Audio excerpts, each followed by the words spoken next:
အိမ်ရဲ့အရေးမှာမြစ်ကမ်းပါးမှာရှိတဲ့လေနာဝါးများအပေါ်မှာမိုးမခပင်နဲ့တပန်းပင်များရဲ့အရေးအောက်မှာဗျမနဤသားပုံနာလူချောလူလာတိတ်တတာဟာတငယ်ချင်းကိုဝင်းနဲ့အတူလူလားမြောက်လာခဲ့ပါတယ်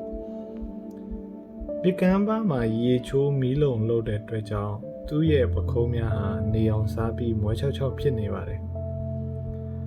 တရက်ဥယျာဉ်အတွင်းကစားနေတဲ့အခါသူ့မိခင်ဓမ္မသချင်းတီဆိုနေတဲ့အခါသူ့ဖခင်ပညာရှိသူခမိန်များနဲ့တရားဆွေးနွေးပြောကြားနေတဲ့အခါ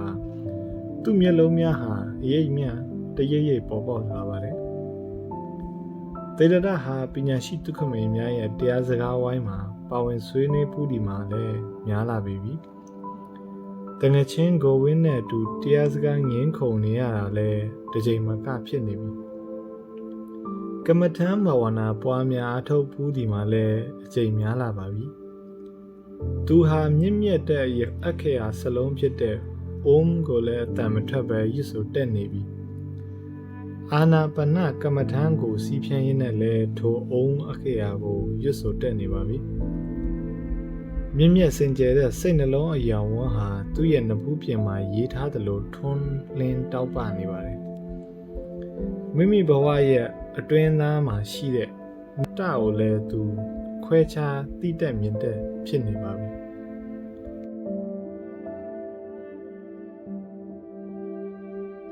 မိမိသားရဲ့ဉာဏ်ထက်မြက်ပုံနဲ့ပညာဘုဟုတ္တလိုက်စားပုံကိုတွေ့ရတဲ့အခါဖခင်ဟာပြည်တိဖြစ်နေတတ်ပါတယ်မိမိသားဟာပညာရှိတဦးဖြစ်လာလိမ့်မည်ဟုရဲ့၎င်းယောဂီပုဂ္ဂိုလ်ကြီးတဦးဖြစ်လာလိမ့်မည်ဟုရဲ့၎င်းဗျမနာမျိုးနွယ်ဤတရဖူဖြစ်လာလိမ့်မည်ဟုရဲ့၎င်းဖခင်ဟာမြင်အောင်နေပါတယ်မိမိသားရဲ့ထပုံထိုင်ပုံသွားပုံလာပုံကိုတွေ့ရတဲ့အခါမိခင်ဟာလည်းဘဝင်မြင့်နေတတ်ပါတယ်တောင့်တင်းတမာပြီးလက်ပပြပြတဲ့တိတ်တတဟာအလွန်တရာတိမ်မွေ့နူးညံ့ပါတယ်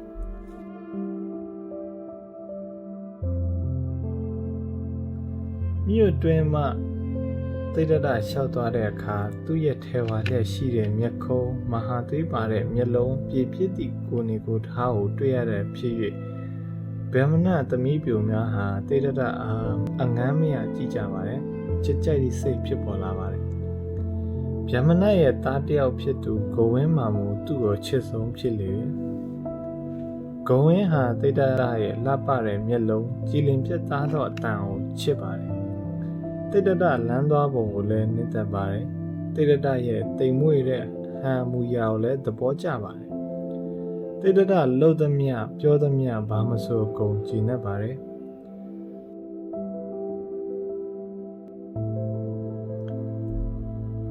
တိတ္တရရဲ့ပညာထက်မြက်တဲ့တွေ့ခေါ်ခိုင်မာသောစိတ်သက်မြင့်မြတ်သောတရားဓမ္မစိတ်မှာကိုဝင်းရဲ့ကြိုက်ဆုံးဖြစ်နေပါတယ်တိတ္တရဟာတာမန်ဗျမနရိုးရိုးတယောက်ဖြစ်လိမ့်မည်မဟုတ်ရစ်ပူဇော်ပေးတဲ့ဗျမနတယောက်ဖြစ်လိမ့်မည်မဟုတ်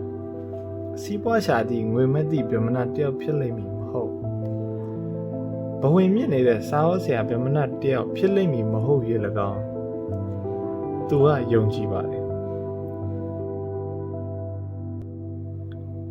သူဟာတွဲဆောင်အုပ်ထဲကရိုးရိုးသူကလေးတကောင်ဖြစ်မှာမဟုတ်ဘူးလို့ကိုဝင်းကတွက်ထားပါတယ်သူကိုယ်တိုင်လည်းအမျိုးအစားတဲ့တခုခုများဖြစ်လို့စိတ်မရှိအခြားဗြဟ္မဏတို့ကဲ့သို့သောဗြဟ္မဏတယောက်လည်းဖြစ်လို့စိတ်မရှိပဲကိုဝင်းဟာမြင့်မြတ်ကြီးကျယ်တဲ့အချစ်ဆုံးတိတ္တရနောက်သို့သာလင်လိုက်လိုပါတယ်အကယ်၍တိတ္တရဟာနတ်ဖြစ်ပြီးနက်ပြည်စံလင်အဲ့ချိန်မှာဂုံဝင်းဟာလည်းတိတ္တရရဲ့တငယ်ချင်းဖြစ်နေတိတ္တရရဲ့အဖော်ဖြစ်နေတိတ္တရရဲ့အလို့အကျွေးဖြစ်နေတိတ္တရနောက်သို့သာလင်ထက်ချက်မကွာလိုက်ပါလိုပါတယ်အဲ့ဒါလို့တိတ္တရကိုအားလုံးကချစ်ကြမျက်နှာကြပါတယ်တိတ္တရကလည်းအားလုံးကိုကျင့်နေတဲ့သိအောင်ပျော်ရွှင်အောင်ထားပါတယ်ဒါပေမဲ့တိတ္တရကိုယ်တိုင်ကမူမပျော်ရွှင်ချပေတဖန်းဥယျာဉ်အတွင်းမှာရှိတဲ့နင်းစီပန်းများပွင့်လန်းဝေစာနေတဲ့အခါလမ်းများပေါ်မှာရှောက်သွားတဲ့အခါ ပန်းချုံပန်းယုံများရဲ့ညှို့မိုင်းတဲ့အရေးအောက်မှာထိုင်ပြီးကမ္မထမ်းဘာဝနာပွားများအားထုတ်နေတဲ့အခါစိတ်နှလုံးဖြူစင်ရာအတွက်မြတ်သောရေချိုးခြင်းပြုလုပ်နေတဲ့အခါတရက်ပင်ဥယျာဉ်ရဲ့တခဲနဲ့ညှို့မိုင်းရဲ့ရှိရဲ့အရေးအောက်မှာထိုင်ပြီးရစ်ပူဇော်နေတဲ့အခါအလွန်တရာတိမ်မွေ့ပြည့်ပြည့်တဲ့အမူအရာများဖြင့်သူဟာအားလုံးအားနှိမ့်သိမ့်စေခဲ့ပါတယ်ရှင်ပြုံးစေခဲ့ပါတယ်သူမျက်နှာမှာပြုံးမပြတ်ပါဒါပေမဲ့သူဟာနှလုံးအိမ်အတွင်းမှာနှိမ့်သိမ့်မှုမရရှိခဲ့ရှင်ပြုံးမှုမရရှိခဲ့မျက်မှ၎င်းညက်အခါကြဲတာယာများမှ၎င်းနေမင်းရဲ့ဝင်လူဆဲနေအောင်ကြီးများမှ၎င်းအိမ်မက်ရဲ့ရက်နာခြင်းမရှိတဲ့တွေးများဟာသူ့ထံသို့ဝင်လာမဆဲဖြစ်နေပါတယ်ရစ်ပူဇော်တဲ့မီးရဲ့အခိုးငွေများမှ၎င်းလူကြီးသူများဗြဟ္မဏများရဲ့အစောမှဥပဒေသားများမှ၎င်းပေါ်ထွက်ပြီးသူ့ထံသို့ဝင်လာနေကြပါတယ်တေရဒဟာမိမိ၌မကျေနပ်ရောင်းရမ်းမှုရဲ့အစိတ်များအညွန့်များပေါ်နေပြီဆိုတဲ့အကြောင်းကိုသိစာပြုလာပါတယ်သူ့ရဲ့ဖခင်ရဲ့ချစ်ချင်းမေတ္တာမိခင်ရဲ့ချစ်ချင်းမေတ္တာတန်ငယ်ချင်းကိုဝင်းရဲ့ချစ်ချင်းမေတ္တာတို့ဟာသူ့ကိုအခါခတ်သိမ်းပင်ရှင်ပြုံးအောင်မလုပ်နိုင်ဝေ၎င်းသူ့အားငြင်းချမှုအစစ်မပေးနိုင်ဝေ၎င်းသူ့ကိုကျေနပ်ရောင်းရမှုရအောင်မပြုနိုင်ဝေ၎င်းတိတ္တကစပြီးနားလည်ပါတယ်သူ့ရဲ့အရေးချင်းပြေဝတဲ့ဖခင်နဲ့ဆရာသမားများဟာဗျာမဏများဟာသူတို့ရဲ့ကြွယ်ဝတဲ့ပညာကောင်းပညာမှုများကိုသူ့ရဲ့စိတ်သုံးနေတဲ့ပြည့်နေတဲ့ခွက်ထဲသို့လောင်းထည့်နေကြပါတယ်ဒါပေမဲ့သူ့ရဲ့အသိဉာဏ်ဟာရောင်ရဲတင်းတိမ်မှုမရှိသေးပေသူ့ရဲ့ဝိညာဉ်ဟာငြိမ်းချမ်းမှုမရရှိသေးပေသူ့ရဲ့နှလုံးဟာတည်ငြိမ်မှုမရရှိခဲ့သေးပေအဲ့ဒီမှာလည်းသူတန်တရားဖြစ်နေပါတယ်မြတ်သောရေချိုးခြင်းဟာကောင်းမွန်လာပါတယ်ဒါပေမဲ့ယင်းဟာရေမြတာဖြစ်တယ်ရေချိုးခြင်းဟာမကောင်းမှုများပပျောက်စင်ကြယ်သွားအောင်မလုပ်နိုင်ပေပူပန်နေတဲ့စိတ်နှလုံးကိုလည်းအေးချမ်းရွှင်လန်းသွားအောင်မပြုနိုင်ပေရစ်ပူဇော်ခြင်းနဲ့နတ်ဒေဝတာများအားပတ်သက်ပူဇော်ခြင်းများလည်းမုံမြတ်လာပါတယ်ဒါပေမဲ့ယင်းပြုမှုများနဲ့ပြည့်စုံနေပြီလားရစ်ပူဇော်မှုများဟာချမ်းသာရွှင်လန်းမှုကိုပေးစွမ်းနိုင်ပါလားဗြဟ္မာမင်းကကမ္ဘာလောကကိုဖန်ဆင်းသည်ဆိုဒီမှာမှန်ပါလားအတ္တဒီတာလင်ကမ္ဘာလောကကိုဖန်ဆင်းသည်မဟုတ်ပါလားနတ်ဒေဝတာဤပုံမှန်သဏ္ဍာန်များဟာလည်းကျွန်ုပ်နဲ့တင်တို့ရဲ့ပုံမှန်သဏ္ဍာန်များကဲ့သို့ပင်မဟုတ်ပါလားသူတို့ဟာလည်းဇေယမရဏရှိသည်မဟုတ်ပါလားဒါဖြစ်လင်နတ်ဒေဝတာများအားရစ်ပူဇော်ပတ်သက်ခြင်းဟာသိမြတ်ကောင်းမွန်မှန်ကန်တဲ့ပြုမှုဖြစ်ပါလားလူဟာအတ္တတဲဟူသောတစ်ခုတည်းသောအရာမှလွဲပြီးအခြားအရာတစ်ခုခုကိုပူဇော်ပတ်သက်သင့်ပါလားသူ့ရဲ့ခေါင်းထဲမှာမေးခွန်းတစ်ခုပြီးတစ်ခုပေါ်ပေါက်နေပါတယ်အတ္တဆိုတဲ့စကားလုံးဟာပါဠိဘာသာစကားမှဖြစ်ပါတယ်မြန်မာဘာသာစကားမဟုတ်ပါဘူးကျွန်တော်တို့သိရလောဘအတ္တဆိုတဲ့စကားလုံးမဟုတ်ပါဘူးအတ္တဆိုတာကတက္ကတဘာသာအတ္တမအတ္တမန်ဆိုတဲ့စကားလုံးမှာဆင်းသက်လာတဲ့ပါဠိဘာသာစကားအတ္တဖြစ်ပါတယ်သူ့ရဲ့အဓိပ္ပာယ်ဟာအင်္ဂလိပ်စကားလုံး soul နဲ့ပို့ပြီးမှညီပါတယ်ပုံဖော်ကြည့်ရရင်မြန်မာလိုကိုယ်တိုင်းမှာရှိကြတဲ့ဝိညာဉ်လို့သဘောပေါက်လို့ရပါတယ်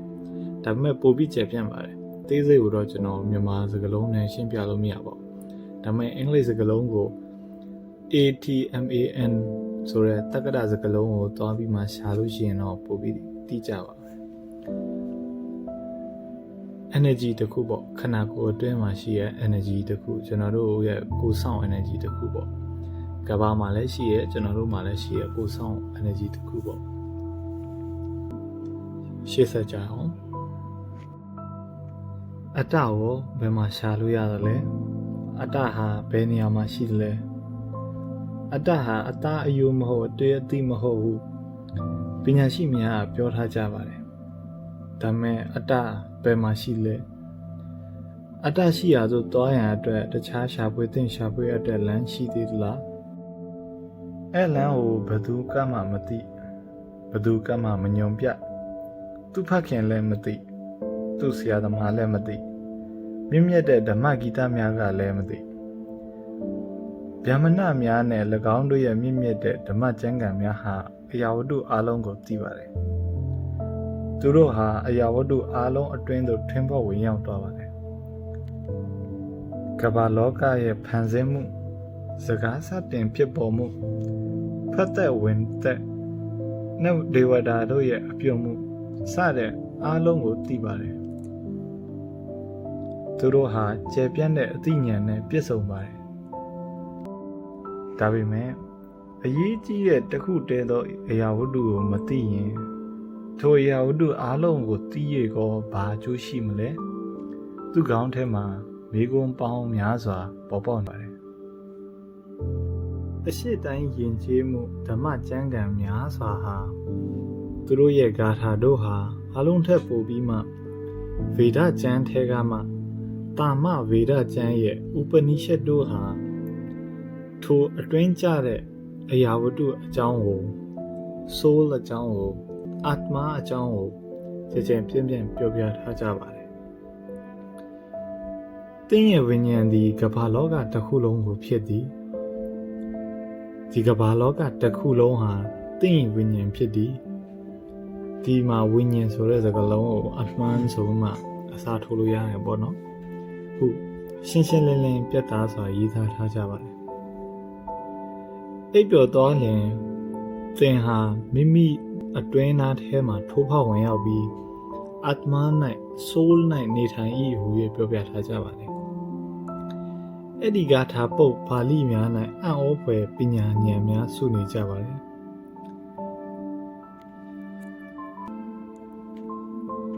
ယတိသူတော်စင်များတို့ဟာ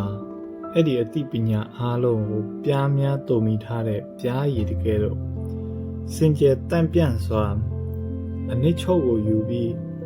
နစ်လိုဖွယ်ပါစကားလုံးများနဲ့ဖွင့်ပြထားပါတယ်ဗြဟ္မဏပညာရှိဘိုးစင်ဘောင်ဆက်တို့ဟာထိုတူမီထိမ့်သိမ်းထားခဲ့တဲ့ကျွယ်ဝသောအသိပညာအစွတ်ပုံကိုခက်လွယ်လွယ်ဥပေက္ခပြုလိုက်ရမဖြစ်ပေဒါပေမဲ့ယင်းကျွယ်ဝတဲ့အသိပညာကိုရယုံတာလည်းမဟုတ်သိမြင်ထိတွေ့ခြင်းနဲ့အောင်မြင်မှုရှိကြသောထိုဗြဟ္မဏများဟာထိုပုရောဟိတ်များဟာထိုပညာရှင်များယနေ့ဘယ်မှာရောက်ရှိနေကြသလဲအိပ်ပျော်နေစဉ်၌အာတ္မာကိုရရှိပြီးထိုအာတ္မာကိုအသက်ရှိနေတဲ့အခါ၌၎င်းနေရာ၌ပြစကား၌၎င်းအလုံး၌၎င်းထိန်းထားနိုင်တဲ့ထိုဉာဏ်ရှင်ပညာရှင်များဟာအခုဘယ်ရောက်နေကြသလဲ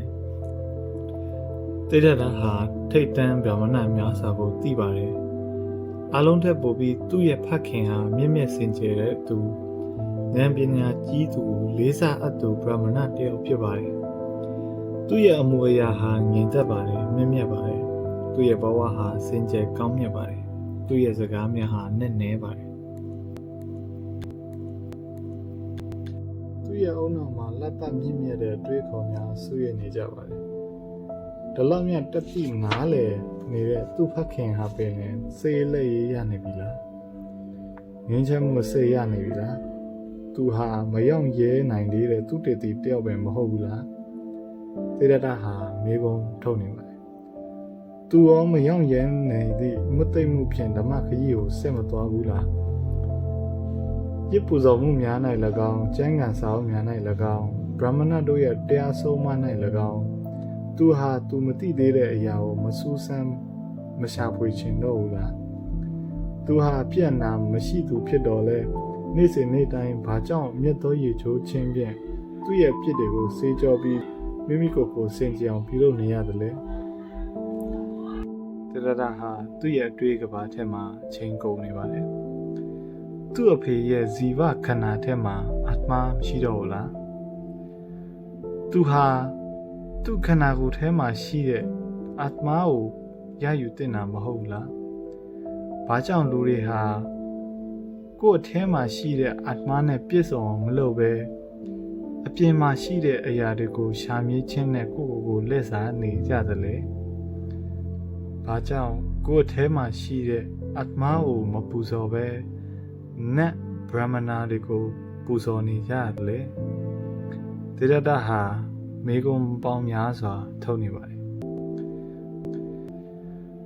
သူ့အဖေရဲ့ဇီဝခန္ဓာထဲမှာအတ္တမရှိတော့ဘူးလား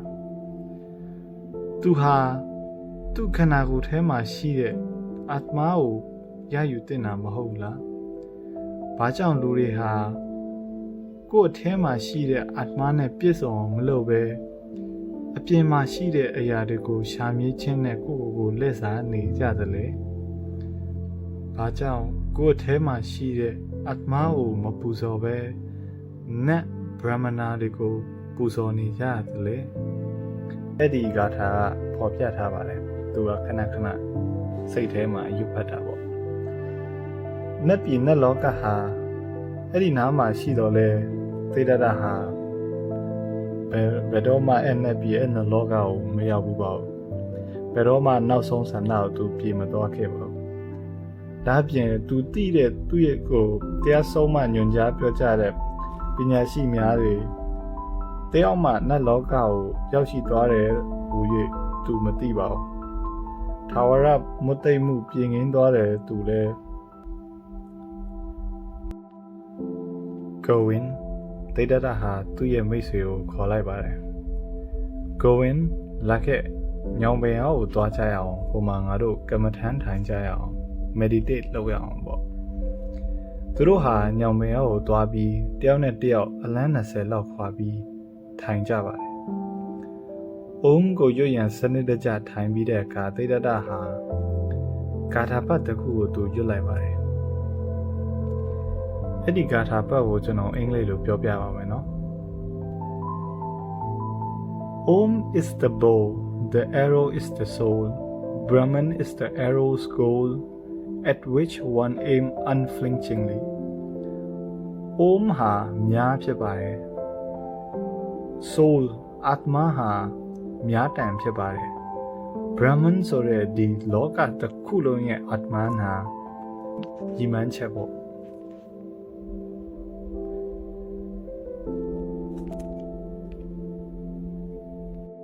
အတိုင်းကမ္မထမ်းထိုင်ပြီးတဲ့ချိန်မှာဂဝင်းဟာမတည့်ရလိုက်ပြီးသေတ္တကိုလမ်းခေါ်လိုက်ပါတယ်အချိန်မှာညနေဖြစ်နေပြီနေဝင်ဖို့နီးနေပါပြီမြတ်သောရေချိုးခြင်းကိုညနေဆဲစာချိန်မှာလုပ်ရတဲ့အတွက်ကြောင့်အချိန်ရောက်နေပါပြီသေတ္တဟာစကားပြန်မပြောခါပါဘူးသေတ္တဟာနေရာမရွေ့ပဲထိုင်နေသေးပါသူ့ရဲ့မျက်လုံးများဟာခရီးကွာလာတဲ့ရီမန်းချက်ကိုစူးစိုက်နေသလိုထင်ရပါတယ်။သူဟာရှာဖျားကလေးကိုသွားနှစ်ခုကြားမှာတီထားပါတယ်။သူ့ကိုကြည့်ရတဲ့ဒီမှာတက်ရှူနေတာကိုမထင်ရပါဘူး။အဲ့တိုင်းထိုင်ပြီးသူဟာကမ္မထမ်းဘာဝနာများကိုပွားများရင်းနဲ့အုံးကိုရွတ်ဆိုစဉ်းစားဆင်ခြင်ရင်းနဲ့သူ့ရဲ့ဝိညာဉ်ကိုများတကယ်တော့လုပ်ပြီးဗြဟ္မဖျားသခင်ရှိအောင်ချိန်ရွယ်ထားပါတယ်ဗျမဒီနေရာမှာဗျမဆိုတဲ့စကားလုံးကိုသိစေချင်တယ်ဗျမဆိုတာကိုဖျားသခင်ဆိုပြီးအလွယ်တကူတော့ပြောလို့ရပါမယ်တကယ် concept ပဲကွာခြားပါတယ်အနောက်တိုင်းယဉ်ကျေးမှုမှာဖျားသခင်ဟာတစုကျွန်တော်တို့ဟာတစ်ခုဖျားသခင်နဲ့ကျွန်တော်တို့ဟာမတူဘူးပေါ့နော်ဒါပေမဲ့အိန္ဒိယ concept မှာကျတော့ဒီဗျမဆိုတဲ့စကားလုံးဟာကျွန်တော်တို့မှာရှိတဲ့အတ္တမဟာတာမန်ရေဆက်ကလေးလိုဖြစ်ပြီးမှဗျမဆိုတာဟာကျတော့အတ္တမအကလုံးစုဝေရာပင်လယ်လိုပေါ့ဗျာရေတစ်စက်နဲ့ပင်လယ်လိုပဲသူက concept တူတယ်ကျွန်တော်တို့ကဘုရားသခင်အထဲမှာပဲရှိရဆိုတဲ့သဘောပေါ့နော်အဲ့လို concept လေးကွာ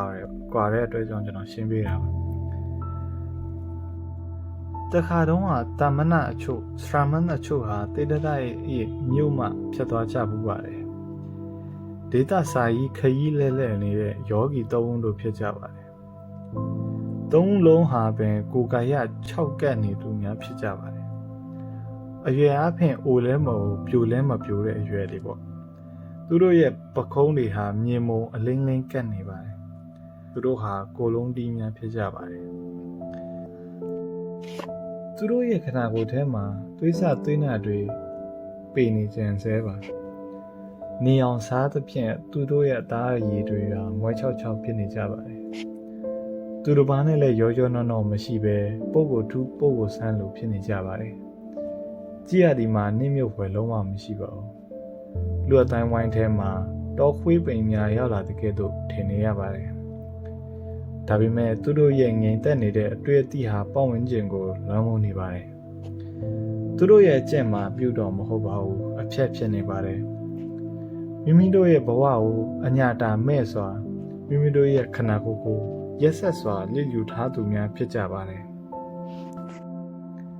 တမနာရှမန်ဆိုတဲ့စကားလုံးပေါ့မြန်မာလိုဆိုရင်တမနာပေါ့တမနာဆိုသူတွေဟာရှေးအိန္ဒိယပြည်မှာခရီးသွားသူတွေကိုခေါ်ပါတယ်ဒါပေမဲ့ရိုးရိုးခရီးသွားတွေတော့မဟုတ်ပါဘူးပေါ့နော်အဲ့ဒီခရီးသွားတွေဟာပြောရရင်အတွေးခေါ်ပညာရှင်တွေလို့ပေါ့ဗျာသူတို့ဟာရှေးရိုးအစဉ်အလာကိုလက်မှတ်ခံမဲနဲ့ကိုပိုင်လန်းစဉ်ကိုလန်းစဉ်ကိုရှောက်သွားကြသူများဖြစ်ပါတယ်ရှေးရိုးဘာသာရေးတွေရှေးရိုးလန်းစဉ်တွေကိုသူတို့လက်မှတ်ခံမဲနဲ့သူတို့ရဲ့ကိုပိုင်ဉာဏ်ကိုပိုင်ပညာကိုပိုင်လွတ်လပ်မှုကိုပိုင်ငြိမ်းချမ်းမှုကိုရယူဖို့အတွက်သူတို့ဟာအိန္ဒိယပြည်တစ်ခုလုံးကိုလက်လည်ပြီးမှသူတို့ဟာသူတို့လမ်းစဉ်ကိုပြုကျင့်ကြပါတယ်ပေါ့နော်သူတို့လမ်းစဉ်ဟာအမတန်ကိုကျန်းကျုပ်ပါတယ်ခန္ဓာကိုယ်ကိုဖိနှိပ်တဲ့လမ်းစဉ်တွေပေါ့သူတို့တာမနာလို့ခေါ်ပါတယ်ပို့ပြီးသိချင်တော့ Google မှာရှာတာပိုကောင်းပါတယ်ပေါ့နော်ကျွန်တော်သေးစိတ်တော့ပြောပြလို့မရပါဘူးညနေကမ္မထံဘာဝနာပွားများချိန်ကုန်တဲ့အခါသေတ္တဟာဂုံဝင်းကိုပြောလိုက်ပါတယ်မိတ်ဆွေနှစ်ပြန်ကြရင်သေတ္တကတော့တမနာတွေနောက်ကိုလိုက်သွားတော့ပါမယ်သေတ္တဟာတမနာပဲလှုပ်လိုက်မယ်ဂုံဝင်းဟာအဲ့စကားကိုကြားပြီးသူ့မိတ်ဆွေရဲ့မျက်နှာပေါ်ကိုကြည့်လိုက်ပါတယ်သူ့မျက်နှာမှာခိုင်မြဲနေတဲ့အဆုံးဖြတ်ကိုသူမြင်ရတဲ့အခါသူဖြူဖက်ဖြူရောဖြစ်သွားပါတယ်လေးမှလွတ်လိုက်တဲ့မြားကဲ့သို့သေတ္တရဲ့အဆုံးဖြတ်ဟာရည်မှန်းချက်ရှိရာကိုရောက်ရှိရေးအတွက်တိမ်ဆောင်းနေခဲ့ပါတယ်သူ့မိတ်ဆွေရဲ့မျက်နှာကိုတစ်ချက်ကြည့်လိုက်ရုံနဲ့အလုပ်တော့စပြီဟုဂုံဝင်းကသဘောပေါက်သွားပါတယ်သေတ္တဟာသူ့ရဲ့ခရီးကိုထွက်လာပါပြီသေတ္တရဲ့ကံကြမ္မာဟာပေါ်လွင်လာပါပြီသေတ္တရဲ့ကံကြမ္မာနဲ့အတူတကွသူ့ရဲ့ကံကြမ္မာလည်းထင်ရှားပြတ်သားလာပါပြီအဲ့ဒါလို့စဉ်းစားပြီးဂုံဝင်းဟာငပြောဖက်ကဲ့သို့ဖြူဖြူဖက်ဖက်ဖြစ်နေသွားရောသေတ္တမင်းဖခင်ကမင်းကိုခွင့်ပေးမှာလားဂုံဝင်းဟာသေတ္တကိုမေးလိုက်ပါတယ်သေတ္တဟာအိပ်ပျော်နေရကနေနိုးလာတဲ့ကဲ့သို့သူ့မိတ်ဆွေကိုကြည့်လိုက်ပါတယ်သူဟာလက်ပက်တကယ်သူတခဏအတွင်းမှာပင်ဂုံဝင်းရဲ့စိုးရိမ်မှုကြောက်ကြမှုအာရုံမှုကိုသိရှိနားလည်သွားခဲ့ပါတယ်။ဖြင်းညင်းစွာပင်သူဟာပြန်ပြောလိုက်ပါတယ်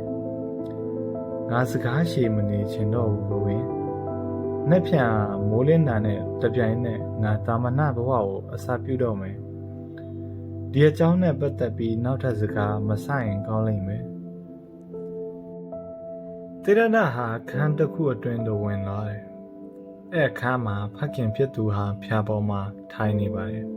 ။သေတ္တဟာသူ့ဖခင်နောက်မှာသွားပြီးသူရောက်ရှိနေကြောင်းကိုမပြောဘဲနဲ့သူ့ဖခင်မတိမချင်းမတုံမလုပ်ရက်နေပါတယ်။ဖခင်ဗျမနာကြီး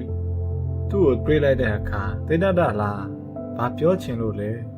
သေတ္တကဖြေပေးလိုက်တယ်အဖေခွင့်ပြုရင်ကျွန်တော်တခုပြောချင်ပါတယ်ကျွန်တော်နှစ်ပြန်ကအဖေအိမ်ကထွက်ခွာပြီးတာမနတ်တွေ့စီလိုက်သွားတော့ပါမယ်ကျွန်တော်တာမနတ်တူဖြစ်ချင်တဲ့စိတ်ဆန္ဒပြင်းပြနေပါတယ်ဖေအဖေအနေနဲ့ကန့်ကွက်မှာမဟုတ်ဘူးလို့ကျွန်တော်စိတ်ချယုံကြည်ပါတယ်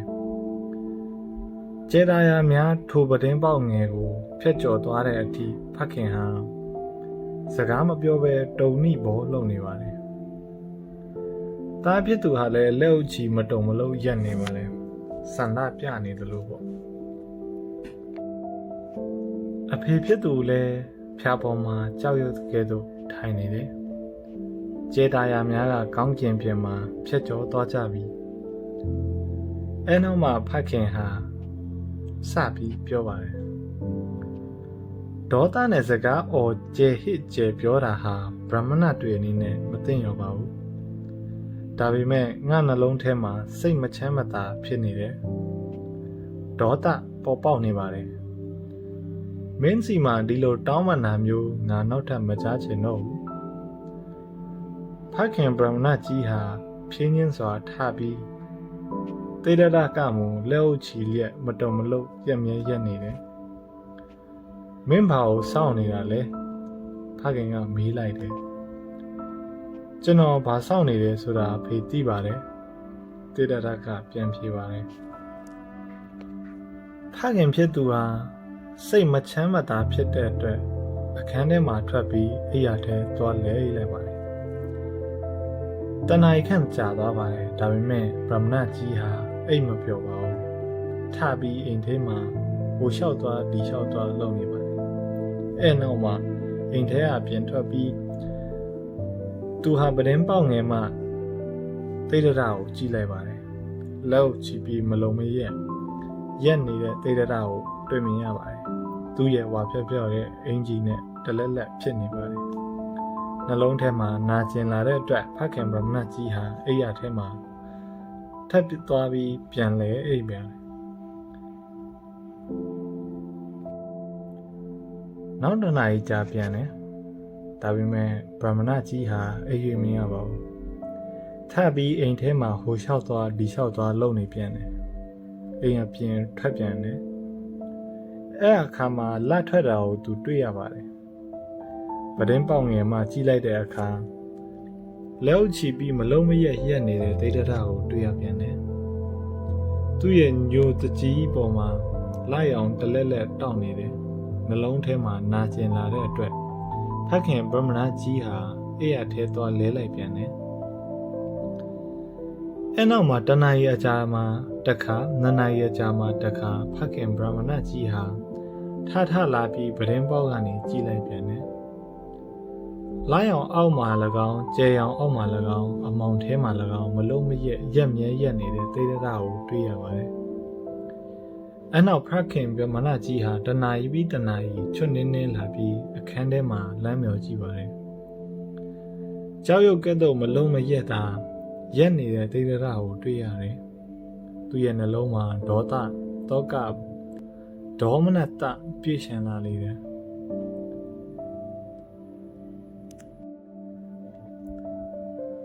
မိုးမလင်းမီနေမထွက်ခင်မနက်ပါဖခင်ဗြဟ္မဏကြီးဟာတဖန်လာပြီးအခန်းထဲမှာဝင်ကြည့်ပြန်တယ်သူ့ရဲ့သားမှာနေရာမရွေ့ပဲရက်မြဲရက်နေပါတယ်အဲ့ဒီအချိန်မှာဖခင်ဗြဟ္မဏကြီးဟာသူ့သားကိုကြည့်ပါတယ်အရက်မောင်းရှည်သူတယောက်လိုလူစိမ့်တယောက်လိုသူထင်နေပါတယ်သူသိတဲ့သေတ္တငယ်လေးမဟုတ်တော့ပါဘူးသူကပြောလိုက်တယ်သေတ္တမင်းဘာကိုစောင့်နေတာလဲသေတ္တကပြန်ပြောပါတယ်ဘာကိုစောင့်နေလဲဆိုတာဖေသိပါတယ်မင်းမိုးလင်းတဲ့အထိမွန်းတဲ့အထိညနေအထိဒီလိုပဲရက်စောင့်နေမလားသူ့အဖေကမေးပါတယ်ဟုတ်ကဲ့ကျွန်တော်ရက်စောင့်နေပါမယ်မင်းမောလာမှာပေါ့သေတ္တရဲ့ကျွန်တော်မောမှာပါမင်းအိပ်ပျော်သွားမှာပေါ့သေတ္တကျွန်တော်အိပ်ပျော်သွားဖို့ဝေးပါသေးတယ်ဖေမင်းသေသွားမှာပေါ့သေတ္တကျွန်တော်လားသေသွားမှာပါဖေကိုဖခင်ရဲ့စကားကိုနားထောင်ရတာထက်သေမှာကိုမင်းသဘောကျတာလားသေတ္တဟာဘယ်တော့မှဖခင်ရဲ့စကားကိုနားမထောင်တာမရှိပါဘူးသေတ္တဟာကိုယ့်ရဲ့ဖခင်ပြောတာကိုပဲလုပ်ပါမယ်အဖေနေရဲ့ရောင်ချီဦးဟာအခန်းထဲမှာတဖြည်းဖြည်းဝင်ရောက်လာပါတယ်သေတ္တရဲ့ဒူးများဟာစပြီးတုံလာပါတယ်သူ့ဖခင်သူ့ကိုကြည့်နေပါဒါပေမဲ့သေတ္တရဲ့မျက်နှာပေါ်မှာစိုးရိမ်မှုတုန်လှုပ်မှုလုံးဝမရှိခဲ့ပါဘူး သူ့ရဲ့မျက်လုံးအစုံဟာဝေးကွာလာတဲ့အရက်မှာလမ်းမြောင်ကြည့်နေပါတယ်။ရီမန်းချက်တခုကိုကြည့်နေပါတယ်။တေရဒဟာမိမိနဲ့အတူအိမ်မှာကြာနေနိုင်တော့မီမဟုတ်ကြောင်းမိမိနဲ့စွန့်ခွာပြီးဖြစ်ကြောင်းဖခင်ဟာရိပ်မိတော့ခဲ့ပါတယ်။သူ့သားဟာသူ့လက်ထဲကနေဝေးဝါသွားပြီဆိုတော့သူသိသွားပါတယ်ပေါ့နော်။ဖခင်ကသူ့ရဲ့ပခုံးကိုကင်လိုက်တယ်မင်းတောထွက်တော့မယ်ဟုတ်လားတာမနလှုပ်တော့မယ်ဟုတ်လားအကယ်လို့မင်းတောထဲမှာမြင့်မြတ်တဲ့မင်္ဂလာကိုငင်းချမ်းကိုမြင်တွေ့လို့ရှိရင်ပြန်လာပြီးငှောက်လဲနီးလန်းညွန်ချတင်ပြပါနော်အကယ်၍မင်းဟိုမှာဘာမှထူးတာအောင်မတွေ့ရင်လဲပြန်လာခဲ့တယ်ပေါ့ငါတို့တဖန်အတူတကွနတ်ဒေဝတာတွေကိုရစ်ပူစောကြမယ်ခဲ့သွားပြီတော့မင်းအမေကိုနမ်းရှုပ်ပြီးမင်းဘယ်သွားမယ်ဆိုတာကိုပြောပြလိုက်အောင်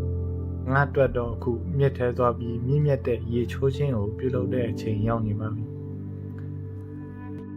ဖခင်ဗြဟ္မဏကြီးဟာသူ့သားရဲ့ပခုံးပေါ်မှာထားတဲ့လက်ကိုရုပ်လိုက်ပြီးအပြင်သို့ထွက်သွားလေပါတယ်တေတဒဟာသွားမယ်ပြုတဲ့အခါဒိနေရင်ဖြစ်နေသွားပါတယ်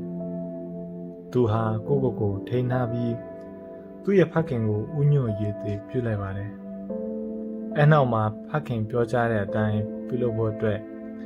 မိခင်စီတို့သွားပါတယ်။အယုံတက်ချိန်မှာအိပ်ပျော်နေသေးတဲ့မြို့မှာသေတဒဟာထုံချင်နေတဲ့ခြေထောက်နဲ့တလန်းချင်းထွက်သွားပြီးအရေးတစ်ခုမှာနောက်ဆုံးပိတ်တဲတစ်ခုအတွင်းမှာပေါ်လာပြီးဓမ္မခရီးတင်နဲ့လာဆောင်လိုက်ပါတယ်။သူ့ရဲ့ခရီးအသက်သူ့ရဲ့ဘဝအသက်စလိုက်ပါပြီ။သူလိုချင်တဲ့ငြိမ်းချမ်းမှုသူလိုချင်တဲ့ပညာကိုရယူဖို့အတွက်သူဒီခရီးကိုစပါပြီ။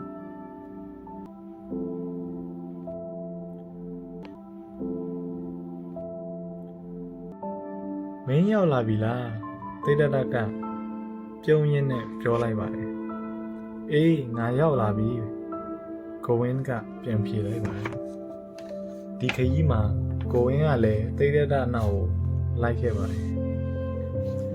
အဲ့ဒီညနေဆဲစာချိန်မှာသူတို့ဟာတာမဏများထံမှာတွားပြီးအတူနေခွင့်ပေးရန်နဲ့တပည့်အဖြစ်လက်ခံရန်တာမဏတို့ကိုတောင်းပန်ကြပါတယ်။အဲတောင်းပန်မှုကိုတာမဏတွေကလက်ခံလိုက်ပါတယ်။သေတဒဟာသူ့ရဲ့အဝတ်စားများကိုလမ်းမှာတွေ့တဲ့ဗြဟ္မဏသူဆင်းရဲတဦးကိုသူပေးပစ်လိုက်ပါတယ်။ပစိုးနဲ့မြေညံ့ညောင်အကျန်းထဲအင်ကြီးရှည်ကြီးကိုသာသူခြံထားခဲ့ပါတယ်။တာမန်တမဏလိုမျိုးပေါ့။သူဟာတနေ့တစ်ကြိမ်သာထမင်းစားတော့ပါတယ်။ထမင်းကိုလည်းဘယ်တော့မှမချက်တော့ပါ။တည်င်းနှစ်ပတ်အထိဥပုသ်ဆောင်ပါတယ်။တည်င်းလေးပတ်အထိလည်းဥပုသ်ဆောင်ပါတယ်။သူ့ရဲ့ခြေထောက်နဲ့ပါးများဟာအသားများကွယ်ပြောက်သွားပါပြီ။သူ့ရဲ့ပြူကျဲတဲ့မျက်လုံးများဟာအိမ်မက်ဆန်းအိမ်မက်တူးများထင်ထင်လာကြပါတယ်။သူ့ရဲ့တင်းအသွယ်တော့လက်ချောင်းများဟာရှည်လျားတဲ့လက်သေးကြီးများနဲ့ထွက်နေပါပြီ။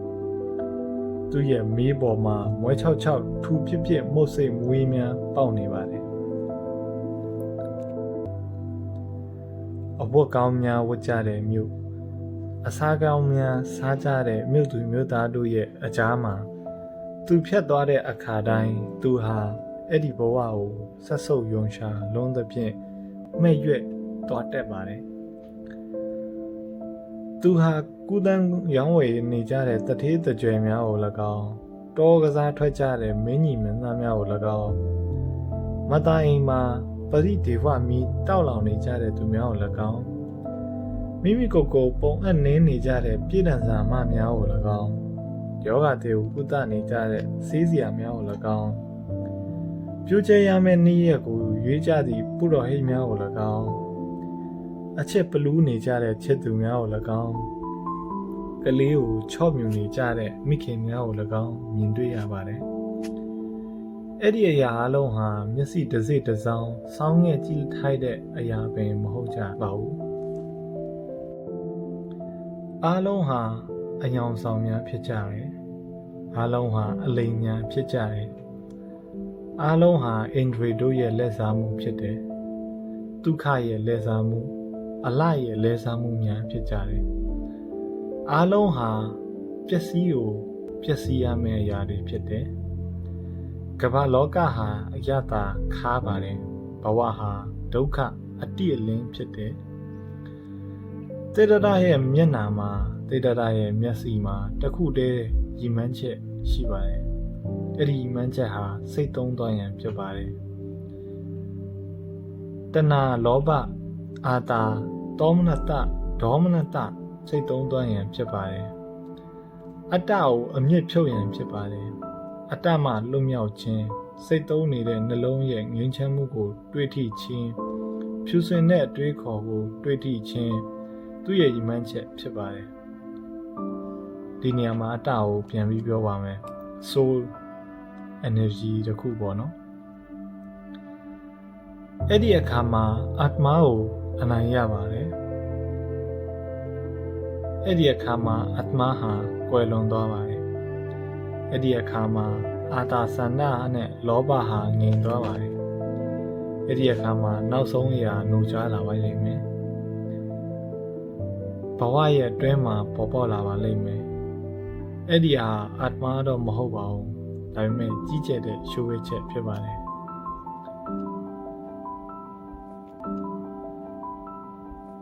သေရဒဟာတာမန်တမနာနဲ့အတူ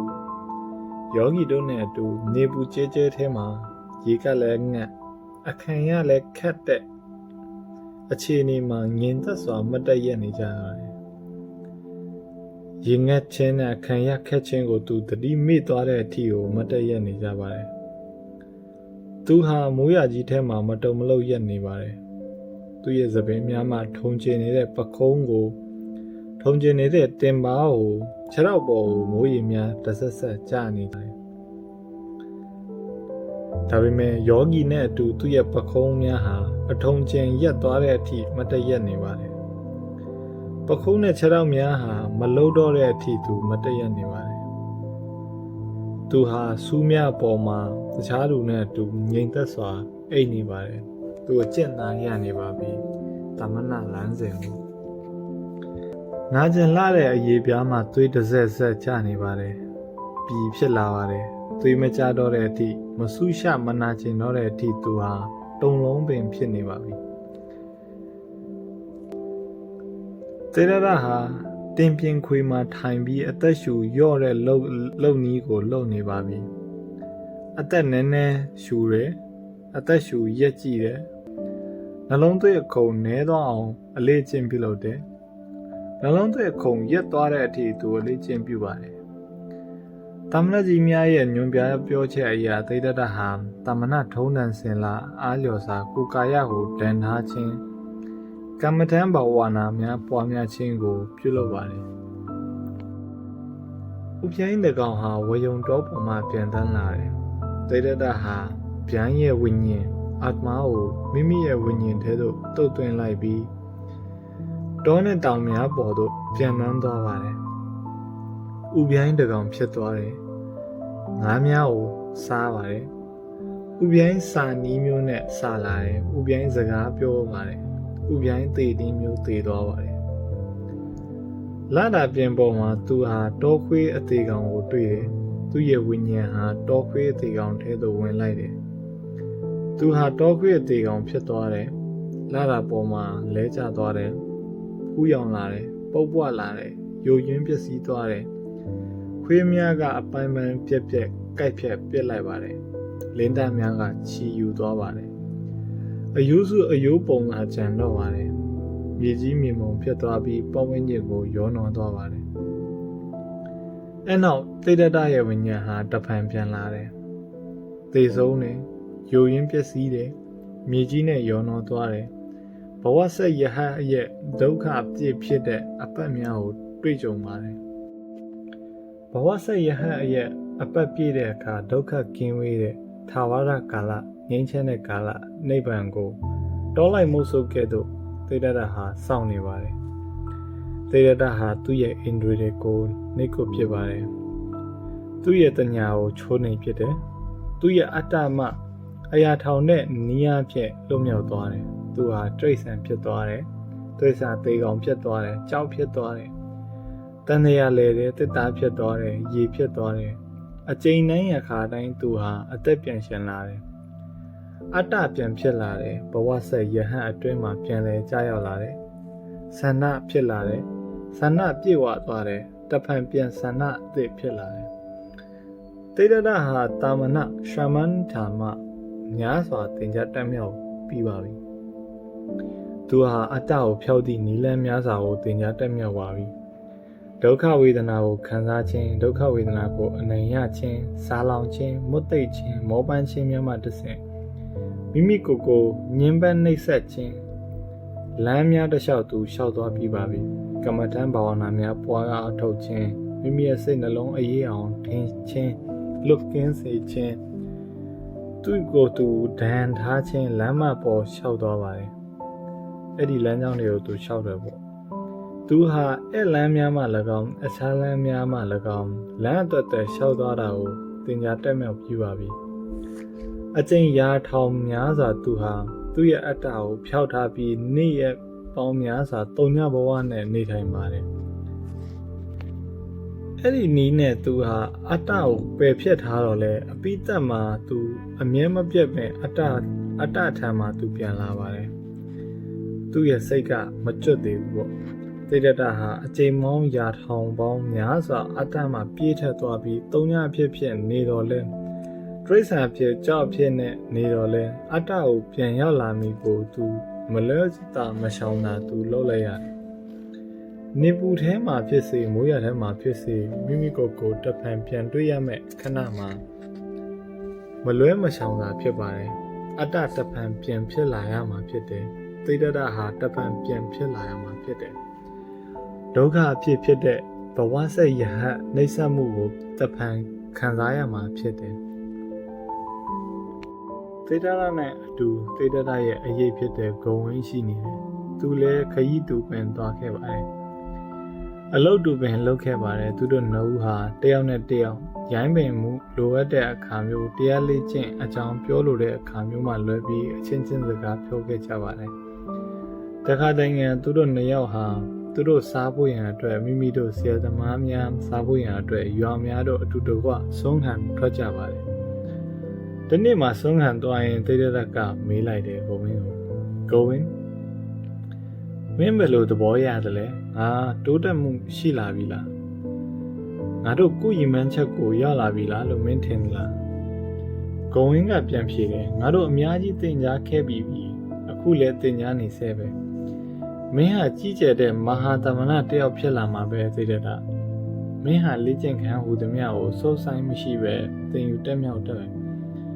သမဏကြီးများကမင်းကိုမကြာခဏပဲချီးကျူးနေကြပါတယ်တနေ့ကျရင်မင်းတို့တကယ်ထိတ်တန့်ပုဂ္ဂိုလ်ကြီးဖြစ်မှာပဲသိတဲ့တာသိတဲ့တာကပြန်ပြောပါတယ်ငါကတော့အဲ့ဒီလိုမထင်ဘူးမိတ်ဆွေဒီသမဏတွေစီကငါတင်ကြားတက်မြောက်တဲ့အရာမျိုးကိုတော့တဲကိုစကမ်းများမှာပဲဖြစ်ဖြစ်ဘယ်ပြည့်တန်စာစီကပဲဖြစ်ဖြစ်ပြီးတော့ဘယ်ကူလီအလုတ်သမားစီကပဲဖြစ်ဖြစ်